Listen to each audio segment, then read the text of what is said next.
Hey everyone, welcome back to my channel. Today I wanted to talk about a film on Netflix called The Old Guard. Directed by Gina Prince Bythewood, The Old Guard is a movie that was adapted from a comic book to screen. The Old Guard is a movie about a group of immortals led by Charlize Theron's character Andy as they continue to operate and look for their sense of purpose amidst a modern world. There are those who catch rumors of their existence and try to find them and capture them and test on them to discover immortality themselves. During this process, the Old Guard actually finds and adds a new member to their group named Niall, someone who was killed in the line of duty in the army, but then woke up realizing that they weren't actually dead. When I first saw the trailer for The Old Guard, I was really interested in watching it, not only because of Charlize Theron and just how great of an actress she is. There's just a lot of interesting characters involved in immortality. I will say that after looking at the other movies that Gina Prince has directed, I did see some of the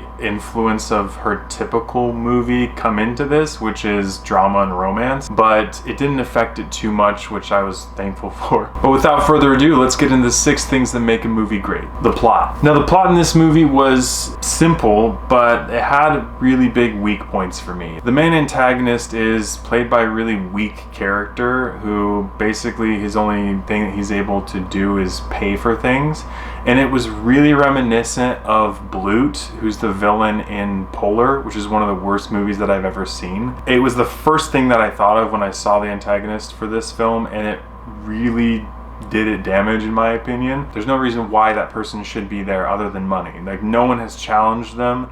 There's no backstory. When you're saying this person is trying to fight and test on a group of immortals, it kind of is like, that's not going to happen. But this movie also adds a couple things that make it more enjoyable, like the introduction of a new immortal into the group, and really the plot, what you think the plot's going to be actually turns into the Old Guard really identifying their sense of purpose, and the implementation of those couple of things kind of save the plot. There's also a twist that happens that really didn't make any sense. That decision was so stupid that it wouldn't have been made, in my opinion. To me, the plot is straight in the middle. It's 50-50. 2, family friendliness. I don't have to talk too much about family friendliness. This movie's not family friendly. Rated R. It's very violent, there is gore, there isn't a ton of profanity, and there's not any nudity or blatant sexuality. Overall, the movie does embrace the R rating. Family friendliness gets a thumbs down. Acting and script. Everyone in this movie did a really good job on the acting front. I was worried when I saw that the one dude from Salt was in this movie, but everyone else did a great job in acting. Charlize Theron obviously was incredible, but I was really taken aback by Kiki's performance. She did a great job playing Niall, and it was really convincing, her being this new character, kind of figuring out, oh my gosh, I'm immortal, like what in the world is going on. The actors did a great job. The script, I will say the part where it made sense to me that Gina Prince had some influence from her previous movies, like it made sense to me that she made this movie because there were a couple moments in the script that were really cringy to me. It was 1 or 2 moments, but it did pull you right out of it because it was like, yeah, this was definitely written by someone who is used to writing romance and drama fictions. It wasn't enough to turn it like into a thumbs down, but it was definitely noticeable. Acting and script, I have to give a thumbs up. 4 is character development. This movie did a great job of really making you believe and showing you that this group of immortals have been together for such a long time.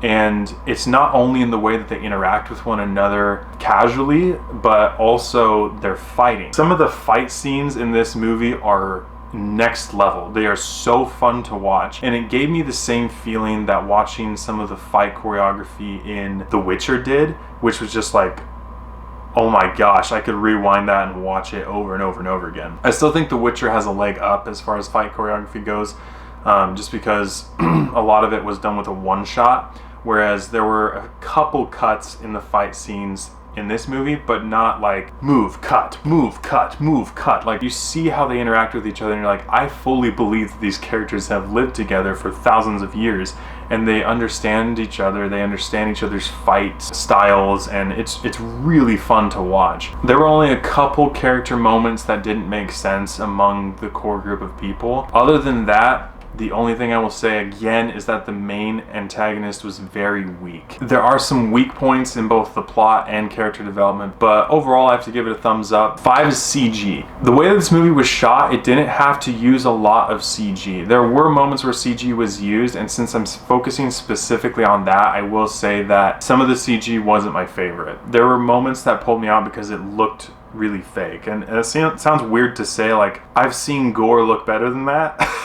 But I've seen gore look better than that. So I think the CG could have been better, but this movie is not one that sole focus was CG. So ultimately I have to give CG a thumbs down, but it didn't affect the movie enough to affect the overall grading that will come at the end. Finally, 6, rewatchability. I just watched this movie again the other day, and this is easily a movie that you could go back and watch. If you're just looking for a relatively interesting action movie to watch, it's fun to watch, it's action-packed, it's intense, the plot's interesting enough, so it does a pretty good job, and it's a movie that you can easily go back and watch again. But overall, I'd have to give this movie a 7.5 out of 10. Just because some of the elements pulled me out of the movie, some of the plot points were weak, some of the character decisions didn't make sense. Even with that rating, this movie is super fun to watch, especially if it's in your wheelhouse of preferable movies.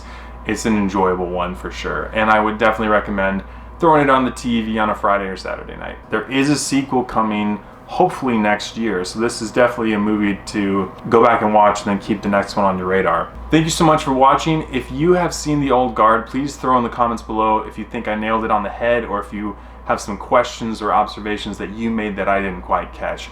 Really appreciate all your guys' love and support. Hopefully releasing more videos coming soon on a weekly basis. Thank you guys and gals. Have a great week, and I'll see you in the next one.